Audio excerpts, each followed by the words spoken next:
we really wanted to make sure were addressed.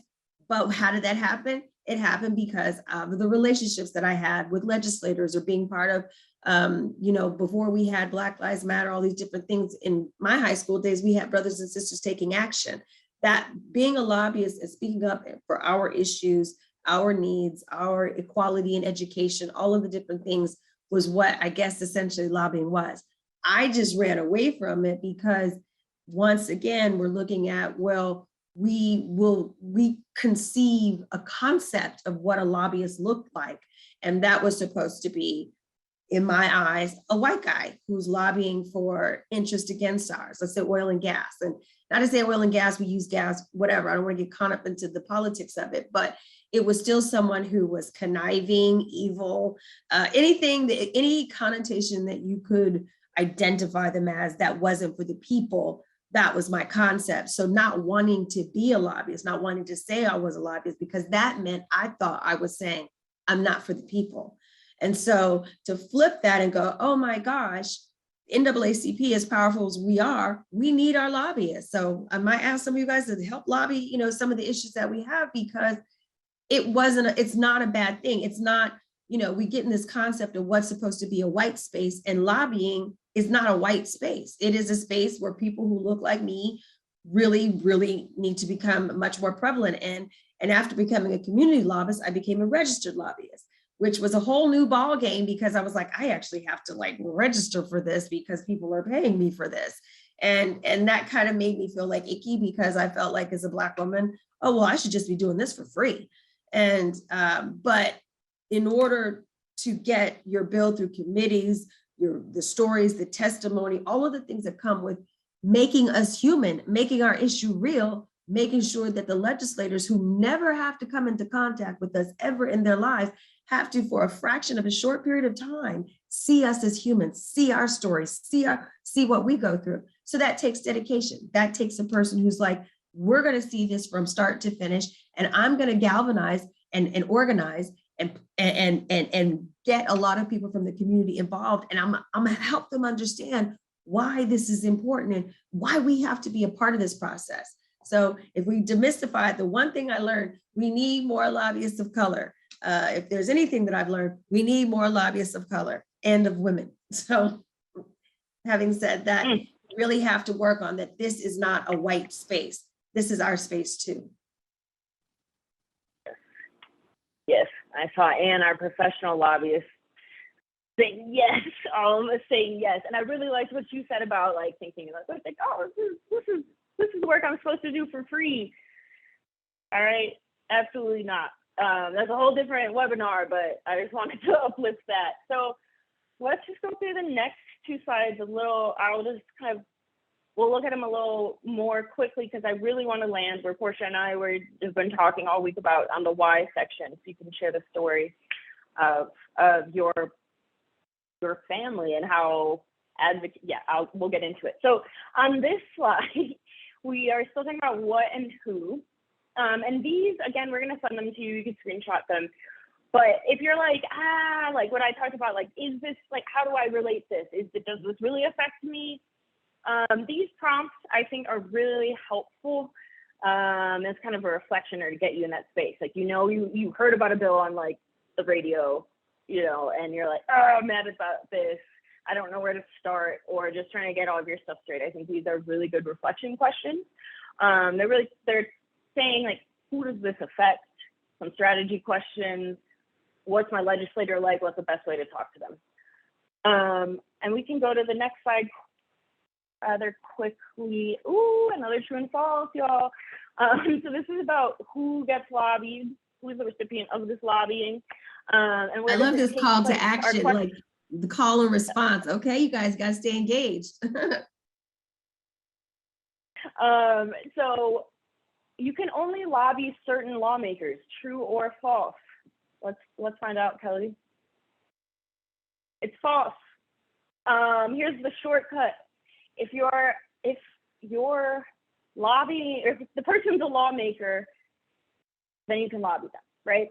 Because in our system, in our democracy, the legislative process is open. and we elect the people who make our laws. So that means at any level of government where there is someone who's elected to make laws, then you can lobby them, right? And if you look at this triangle graph, you see county, township, so, we're thinking school board, municipal, state, Congress even, but we're really focusing on state here. So let's go to this next slide.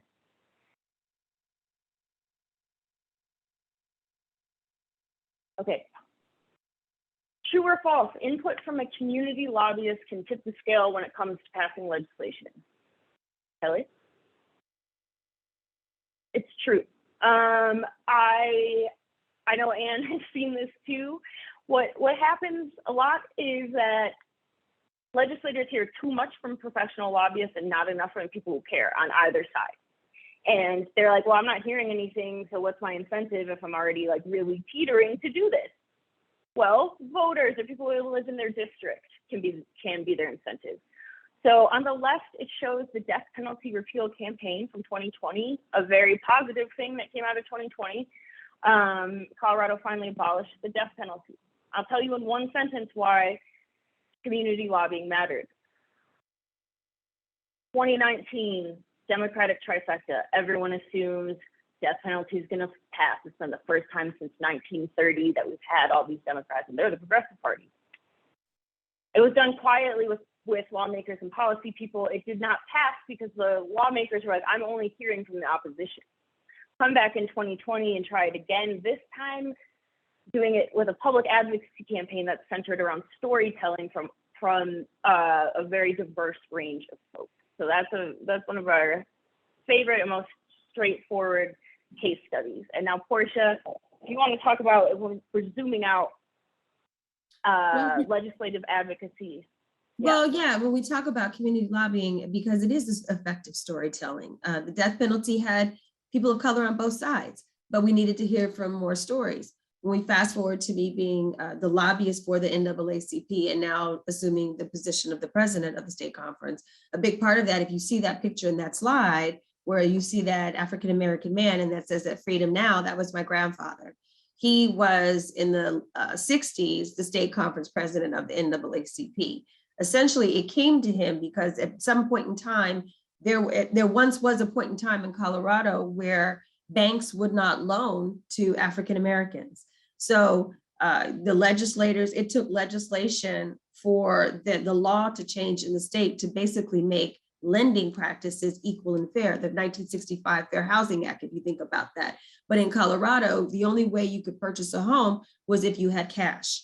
And many people did not have cash, and it was under very clear-cut KKK laws that banks were not going to lend to African Americans. Big part of my grandfather becoming the state conference of the NAACP was to use the community voice, was to use the voices of the community to lobby those legislators and let them know, because at that time, the concept, the consciousness of the mind was like, we don't belong in home ownership. And then not only did they decide when they finally allowed us to, get housing, they redlined us. They said, okay, we're only gonna lend to Blacks in this section of Colorado, or as particularly Denver. So when you think about the historic 5 points, or you think about the historic Black neighborhoods from Denver, I'm a native of Denver, that's what that history was, is because when we lobbied the banks, when we lobbied our legislators, when we lobbied against, the legislators that were in office, we couldn't buy a house. So when we fast forward to all of the things that we're fighting for, we're talking about incarceration, police reform, all of the things that we have been fighting for, none of that would have happened if we didn't have our community lobbyists. And I know we don't like to conceptually think of ourselves as that. My grandfather wasn't a lobbyist, but at the same time, he became chair or president of the state conference because that was the only way he could mobilize people to lobby, to fight so that we could get bank lending to own a home. And so my history, is very long in Colorado as far as what, my family lineage, but at the same time, it goes all the way back to lobbying. It goes back to fighting for the people, knowing what the relationships are with the legislator, knowing which hot buttons are with the legislators, because we cannot allow the system to only become about money. When it's off season and you have all these organizations and PACs or all these different people paying these legislators, guess what they're really doing? They're trying to pay them to legislate their way, which may not be our way in the best interest of what's community. We don't need to have to write thousands and thousands and thousands of dollars of checks to get a legislator to do what's right. We should be able to lobby them. We should be able to give them our story, our point of view, and that's the reason why they should do what's right. And they vote for the legislation that's in the best interest for all, not just the very few. We have a long history of this country only thinking about the very 1%ers. In Colorado, in Montana, in Wyoming, the power that the community has, the community lobbyist has more power than a high-paid, powerful lobbyist in a lot of the states that I've lived in. The power of the voice in Colorado is one of the most prolific voices. And that's why we're pioneers in so many different things. That's also why we're almost second in voter turnout next to Minnesota, because of the power of our community lobbyists and making sure that we hear your stories, that we lobby and we have a mechanism to make sure our legislators are listening to your stories. So I have to say that that's why I reluctantly called myself a lobbyist, but here I am as the state conference president, and it was the lobbying that brought me here. I love it. It's the perfect story for this. I must feel like it's like a mic drop. We're gonna just close it out. But we also know we want to get into the state legislature. And Portia, thank you so much. I want to go not only lobby, but I also want to vote. I wish I could vote right now. I guess I could lobby, which we'll talk about. But now let's go to vote and join the NAACP. What? Preview to calls to action. Yes. So Anne is our professional lobbyist, and she's literally calling us. If not a background, she is in the state capitol right now, which is just how crazy. In the last 2 to 3 weeks. So she's going to tell us what it looks like to actually lobby at our Colorado State Capitol. Good afternoon, and I'm just going to apologize because I am not on my A game today. It has been a day, and it's not even close to over, so I will do my best. I want to just kind of walk through a couple of things that I think will be helpful when you think about this. And obviously we can have plenty of time for questions too, but I want to kind of reframe the concept of lobbying. To me, lobbying is just strategic advocacy. We can advocate all the time, and we should, for good policies and for, improvement in conditions. And if you take that advocacy that you do all the time, and you should be doing all the time, and just focus on how to really direct that to be most effective in terms of timing and messaging and who you're talking to, that's lobbying. That's it. So I don't know if what I'm seeing is what everyone else is seeing. I'm seeing kind of two parts of a slide, but I think the slide behind this one is the how a bill becomes a law. So I will go ahead and launch into that part. I can't see anyone else either.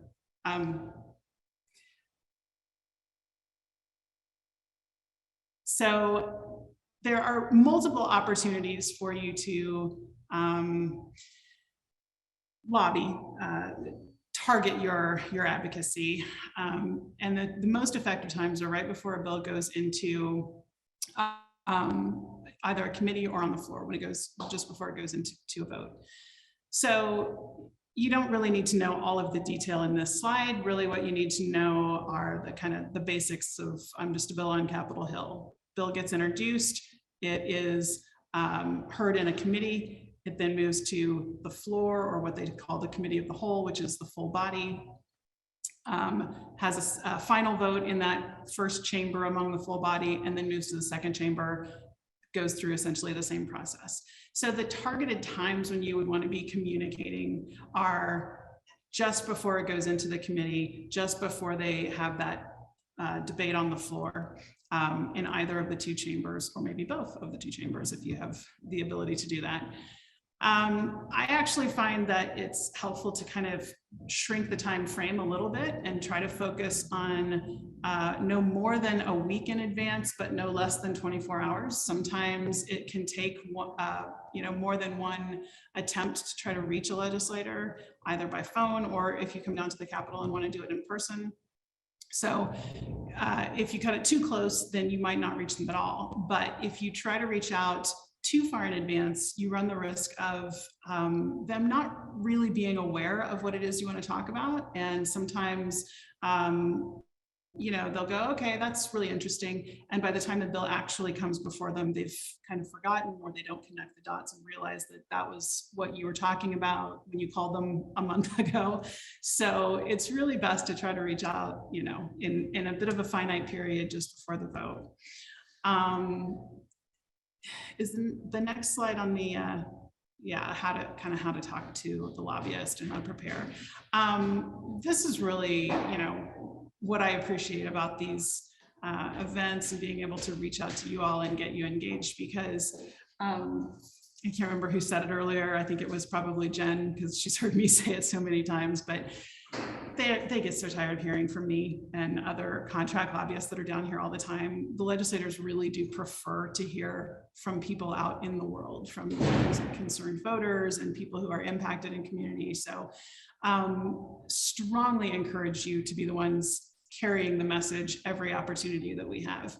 And the best way to do that is to have a conversation with them. If you can do it in person, that's great. If not, and it doesn't have to be in person here at the Capitol. It could be at a town hall meeting that they're hosting in their district, or it could be, you know, calling them up and scheduling an opportunity to come sit down in their office out in the district, or at a coffee shop even. But, you know, getting to know them on a personal level. And, you know, there's one thing that I have learned in my years down here is that people don't become state legislators for the fame and fortune and glory. That's not what you get when you run for this level of office. 99.9% of the people that I have engaged with in this building are here because they care about the state and they want to make it better. And I may not always agree with how they want to make it better, or even what their definition of better is, but you know, they come with good intentions. And so I think, you know, when you meet someone in that place and you recognize that everybody wants what they believe is best, and then you start from that common space and move from there. And so, you know, when you are meeting with a legislator, really relating to them on a personal level, recognizing your common ground, your common interests, maybe telling them a little bit about yourself to establish something that you might not even know is common ground. Maybe you went to the same high school, or your kids did, or who knows. And then, you know, depending on the setting, if you are pressed for time, like if you're doing it here at the Capitol and they just don't have much time to talk, quickly cutting to the chase once you've kind of had an opportunity to establish that groundwork is the bill number, the position that you want to take, the concerns that you have, or the reason that you're supporting it, you know, the background of your argument. And one of the hardest things about targeted advocacy / lobbying is really sort of what I call closing the deal and making the ask, as it's labeled on here, number 5. You really want someone to vote a certain way. That's why we're doing this. So you have to make sure you're telling them that, you know, please support this bill. You have to be very clear about that. And the even harder part is to actually say, can we count on your vote? Can we count on your support? That's even more difficult. But that's really the most effective way to go through this process. Obviously, you know, the dues are pretty self-explanatory. You want to go in as prepared as you can with knowledge of what it is you want to talk about, the bill itself, the background on, you know, why you have the position that you have. You do want to be yourself and be polite and stay focused and respectful. And, you know, the other thing that I would add as we head down into the don'ts is when you're not in agreement with someone and you can see that you're not going to persuade them. I mean, it's healthy debate is good and sometimes enjoyable,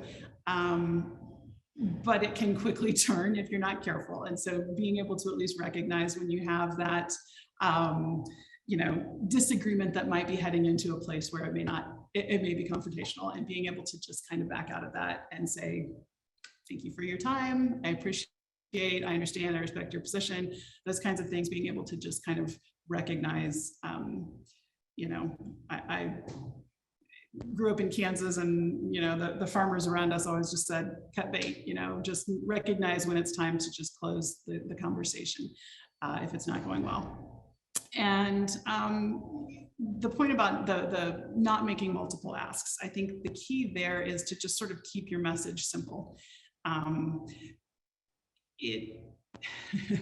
Legislators deal with 700 to 800 bills every year. And that's the actual bills. That is not including the multitude of amendments that can be proposed. So they have a whole lot of things to keep track of. And so the simpler you can be with your message and your ask, the better the result you will have, the more effective you'll be, and frankly, the more memorable you will be, because you won't be giving them something that is jumbled and hard to sort of keep track of in their memory when they walk away. Obviously, you want to be truthful about things and not make any, false claims or, anything like that. So, a lot of the interaction and sort of behavior when you're lobbying is just common sense and courtesy. And I think the thing that maybe some people sometimes need to be reminded of is that you cannot go in with an expectation of where you think someone's going to be, because people will surprise you. And I have loads of stories of where the ACLU found the most interesting bedfellows politically, where we were able to find common ground on getting rid of mandatory sentences, on the death penalty. There are a lot of areas where we have been able to find a space where the left meets the right. So just because you may think that you know someone's political stripes does not necessarily mean the particular issue you're going to talk to them about is predetermined and that you can predict where they're going to be on it. So go in with the understanding that they're here for the right reasons and that they are in their heart wanting to do what's best for the state, that you very well may find common ground even on the topic that you are approaching them on, even when you don't think you will. And I think when you approach conversations that way with respect and an open mind, the worst you can have is agree to disagree, and that's okay too, because then at least they know there are people out there on the other side, and it'll help them keep an open mind as they move forward when they are thinking about bills. And I don't know if the next slide is still me or, oh yes, and I had promised to have my General Assembly website open, and I don't think I do. Oh, look at that, I always have it open, eureka. And there's a nice screenshot, but I was gonna use this anyway, and I can't see myself, so I don't know if you can see me, but the easiest ways to do some of the key things that you will need to do to sort of track legislation through the process. First of all, find your legislator is right here on the home page. Click on that and you add in your address and it'll tell you who represents you. The other key thing is this watch and listen button on the home page. And that really allows you to listen in. You can actually watch what happens on the floor of each chamber, because that's also covered with a video feed, but for committee hearings, they only have audio. But you can listen in on any of the audio streaming for committees that are actually occurring live. You can also go back and hear recorded hearings if you want to catch a committee that you were not able to listen to when it was live. The other thing that you can find on the General Assembly website is if you go up to the menu on the phone here in the corner and hit that, it'll give you the first one is the session schedule, and you can drop down and get the House and Senate calendars.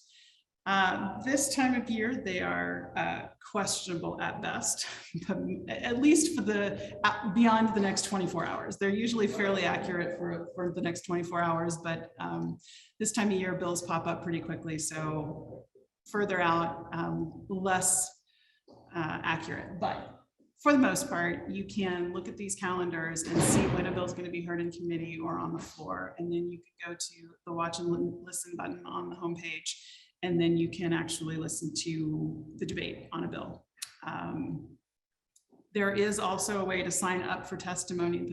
They are continuing to take remote testimony. During the pandemic, they started that process and made it available Zoom from your home. So it's very simple now. And on the homepage, when you go to committees, which is about halfway down here, the last option is public testimony options. When you click on that, it'll give you the choice of testifying in person, remotely, or submitting written testimony. So it's super easy to follow along, see where a bill is when it's scheduled for a committee, go onto the General Assembly website, sign up to testify remotely from your home if you want to. And then you can actually provide testimony in addition to all of the targeted advocacy that you're doing. So when you are, making your plans to come down to the Capitol, it's always good to take a look at the calendar. If it's possible, it's always best to try to schedule time with your legislator. They're very busy and it's hard to get on their calendar, but that's really the best way to get one-on-one time and to get their undivided attention. Is there anything else on the next slide that I need to cover before I sign off and run back to committee? Oh my gosh, I did not realize how many. There are lots of different ways to reach your legislators, and email is another one, and that's actually a pretty quick and easy way to get a response. Sometimes you have to be patient. You'll get an initial response that might be a form, but then if you give them some time, they frequently will respond to those emails. And then social media is a little more hit or miss, but that is another way to sort of keep up with what your legislators are working on. A lot of them will post updates on their bills and information about town hall meetings and things like that. Anything else on the next slide? Okay, so I'm going to sign off unless, well, I'll defer to Jen. If you need me to stick around, I can.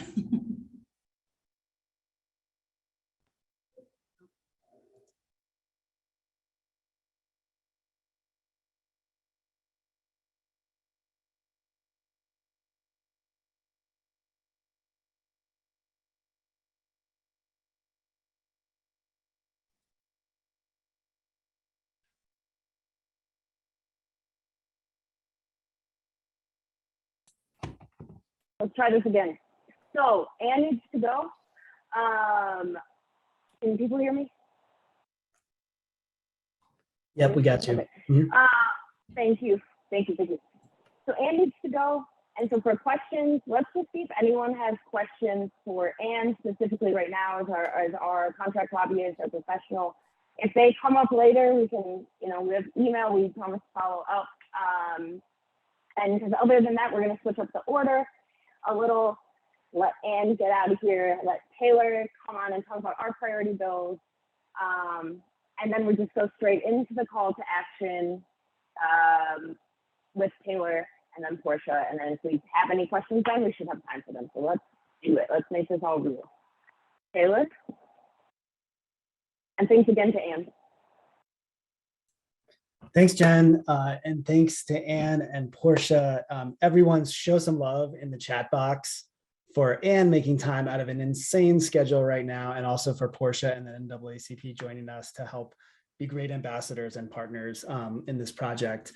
So what I know about the next three bills we're going to talk about right now is that community lobbying, targeted advocacy to legislators has tipped the scales and will tip the scales in some of the most important civil rights, civil liberties, social justice, racial justice issues that we've been debating at the Capitol this session. So we're really excited to tell all of y'all about it, and then to empower you to help us get some really tough fights over the finish line. We need you. We need your stories. We need your energy. We need your membership. We need your support. And we are so grateful that you're here right now in this virtual room with us. So first, let's start with an enormous win and a very bright spot in an otherwise very dark and scary landscape for reproductive justice and abortion rights in the United States.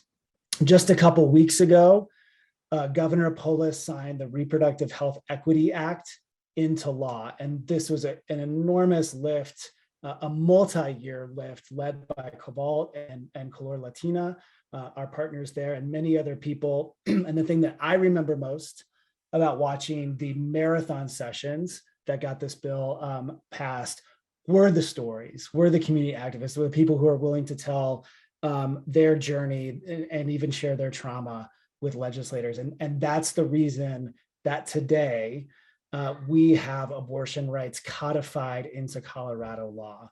And those rights will stay protected so long as we keep returning champions of reproductive justice to the legislature. So the tie-in between what happens at the Dome and going to the ballot this November couldn't be stronger. Next slide, please, Kelly. Also want to tell you all about another a major bill that's just getting close to the finish line here. That's clean slate legislation, which gives a second chance and a fresh start to people who have a conviction on their record. And we all know, I'm sure, the many, many barriers and challenges that people, disproportionately people of color, face to employment and housing and schooling and so many other areas. And this would allow them to have that record go away so they can just get started again. Right now, it's heading over to the House, and we're very hopeful, and we know we have to continue to fight to make sure that this policy will pass and benefit everyone. And then last but not least, next slide, Kelly. Many of you have probably also heard about a fight that is going to be happening tomorrow in the state legislature. And this is where our call to action is going to tie in that I'll lift up for you all in a second. A few years ago, Colorado took a huge step forward for racial justice and a huge step forward for public health approaches to substance dependency by taking possession of drugs from a felony down to a misdemeanor. Right now, because of the fentanyl crisis, the legislature is debating whether to undo that very positive forward step we made just a couple years ago.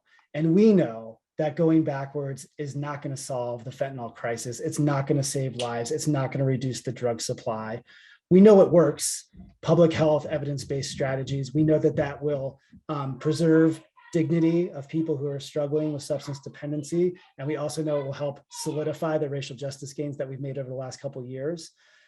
And as soon as tomorrow and every day thereafter for the next week or so, we need voices to be heard in the legislature to make sure that we don't take this step backwards. So we're really asking all of you to help us with our call to action on that point. And if it feels comfortable and safe for you, please join us for a tour of the Capitol tomorrow, and then come right over into the legislature and be part of helping us to pressure the legislature to do the right thing. Next slide, please. And I think next slide after that. And one more. Don't hesitate, y'all, to put questions either in the chat box or the Q&A box. Our team will get to them as we kind of go through this, and really appreciate you all lifting things up for us. This is the ACLU's call to action. Now it's not the call to action. If you go to our website, or we can also drop a link in the chat box, we have a really easy way for those of you who can't join us at the Capitol or come down and testify to send a message to the key legislators who need to hear that we should not move backwards on the war on drugs. We've done the hard work for you here in terms of identifying those legislators who really need to hear from the community activists. And we've put a little bit of a message there and allowed you to craft it in your own language as well. So you can go take this action right now, and you'll be adding your voice to a chorus of many other people across the state who are fighting for this change. Thank you again so much. And thank you, Jen. I'll pass it back to you. Thank you. Yeah, I just want to reify Taylor's point. Challenge yourselves in this message to bring it back to the district, to make it personal. I guarantee you that there's more impacting you locally than just the heartstring stories, which are important, that we hear on cable news. Like, to take, you know, how does this affect you? Remembering your identities and your positionalities. We did get one question in the chat box before I'm going to pass it to Portia, who's really going to almost close us out with a great call to action and something that's exciting. But this question is really good in the Q&A, and obviously chime in if you'd like, Portia. But it says that I'm going to paraphrase here, can someone please speak on the effective ways to build relationships with legislators throughout the year outside of the legislative session? Lacey, that's an awesome question. Your legislators are in district. You can get a coffee with them, go to the events that they have, if any. And another thing we didn't really touch on is if you're in the metro area and you're like, well, for example, my representative is so progressive, probably it doesn't matter. We want to emphasize the point that you also want to advocate and support. Thank you for doing this. We are relying on you. Keep celebrating them so that they do not waver in their position. That is still strategic. So I think that's a really good question. And you'd still do the same things of asking about email, follow them on social media to see where their in-district meetings are. And finally, if you do end up talking with an aide, that is still impactful and powerful. They will distill that and bring it back to the legislator. But I think, Actually, unless you have anything you want to add to that, Portia? No, there's only two things I want to add that actually I want to capitalize on what you said, because believe it or not, the way I got to our senators were through the aides. They do call people back. And if Jen and I work together, the opposite for someone we weren't supporting, I kept calling another aide because they, even if it wasn't your philosophy, they were Republican, and how I got to the senator was actually constantly leaving messages for the aide. So it works both ways to do, even if it's not someone that you would have voted for, but making those phone calls, showing up on some of their little Zooms, participating in the chat. The other thing I would say is we're in an election year. And one of the important things is to look around.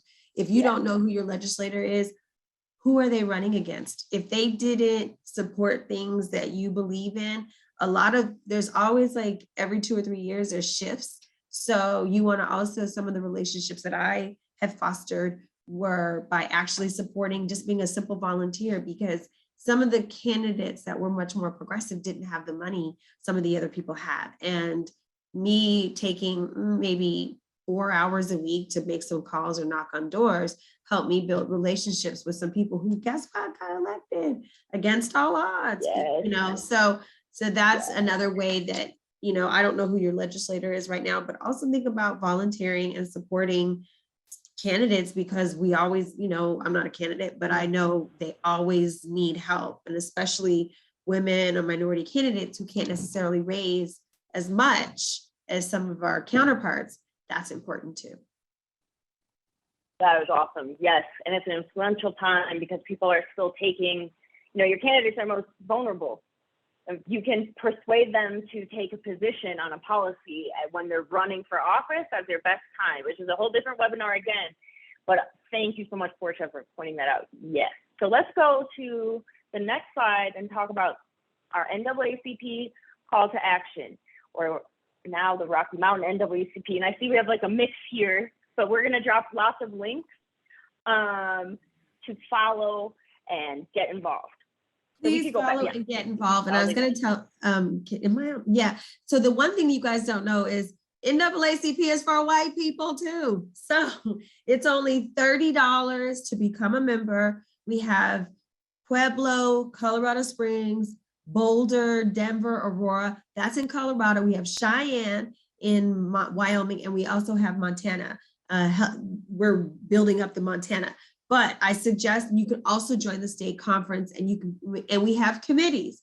We have civic engagement, political action, criminal justice. You can also, slowly become engaged with the NAACP through a committee, through something that you have a passion for. It is only $30 to join. You go to NAACP.org. You follow us on Twitter, Facebook, Instagram. And actually I'll update because we're now at RM NAACP, so Rocky Mountain NAACP. So even though these images say NAACP Colorado, Montana, that's our new brand is short, sweet, and to the point, so we can be everywhere. And our website is rmnaacp.org. So if you put that in the chat, the Rocky Mountain NAACP. But this is very important because we need your voice. Boulder has over 600 white people. So it's not like, I say that I'm not like, I've been asking a lot of people to join, and they're like, I I can't join. I'm like, we're in the West. If we didn't have our allies, I don't know where we would be. So please join, and thank you. And then we're supporting a lot of the legislative issues with ACLU and the coalition. And it is a touchy subject, but we need your voice. We need your voices.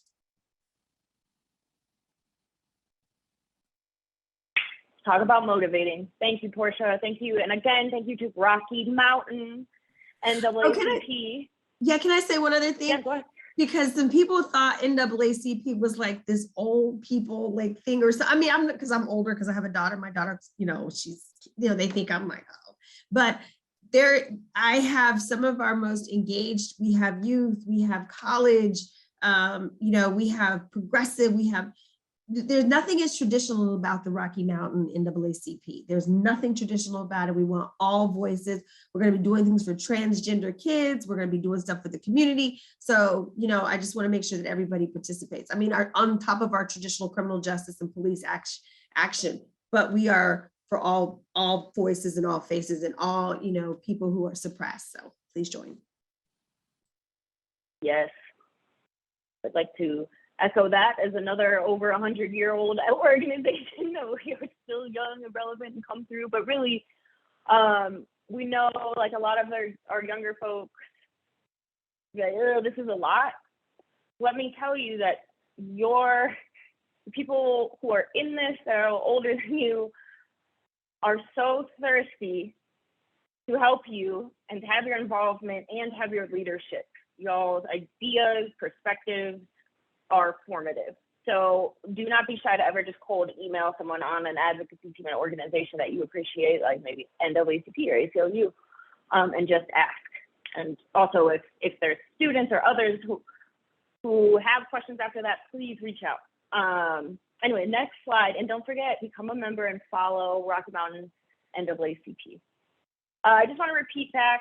Thank you to all the special guests, and including Anne from Mendez and Vargas, my boss Taylor from ACLU, our policy and campaign expert, Rocky Mountain NAACP again for being an ambassador. We will send out the slides and recordings. And again, though, thank you to Kelly and Cassandra who are running the tech and have been really facilitating this whole week just so well. It's a lot of moving parts. As we close out here, we would love if you all could please take our survey. It's our event survey. This helps us make these better, and it helps us know what to do next. What do you need from us to continue to advocate for civil liberties and also to bring in your friends and family? So we're going to play a little music from the Denver Gay Men's Chorus so you can have something enjoyable while you complete the survey. Thank you all so much.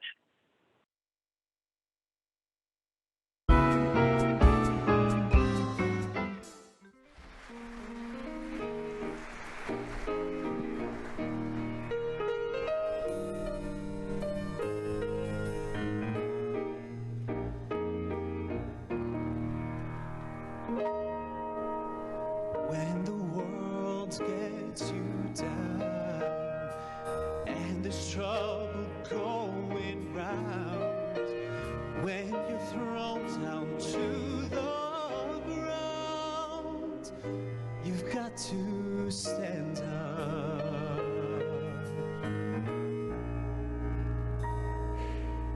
It seems every day as you go on and lost your way, then you know I'm gonna stand.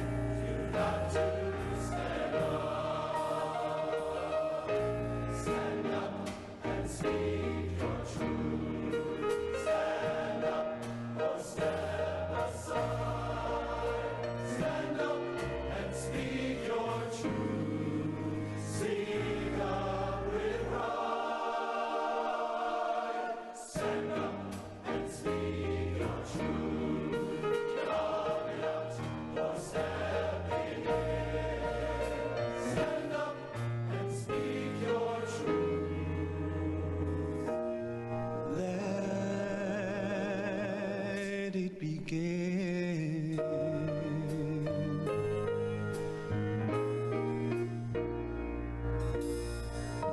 When someone you know cuts you down real low. If you want your light to show, you've got to stand up.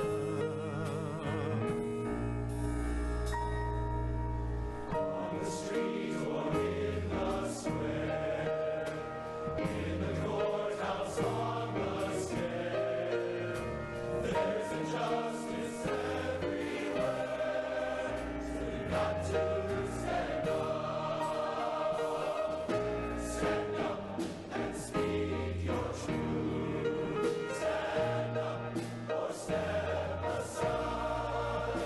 Stand up and speak your truth. Speak up with pride. Stand up and speak your truth. Coming out or stepping in. Stand up and speak your truth.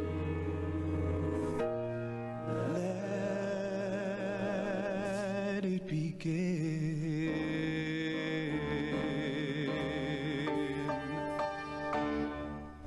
When you're feeling mighty small, when it seems you're gonna fall, when old evil's standing tall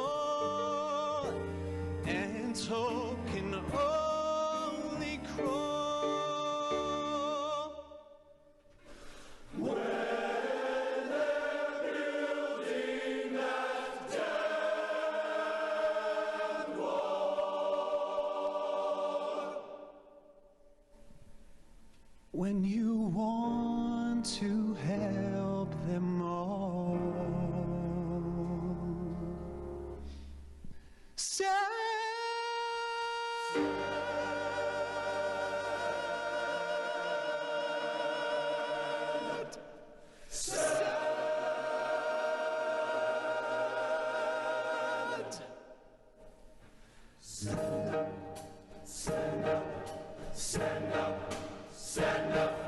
stand up, and answer that call.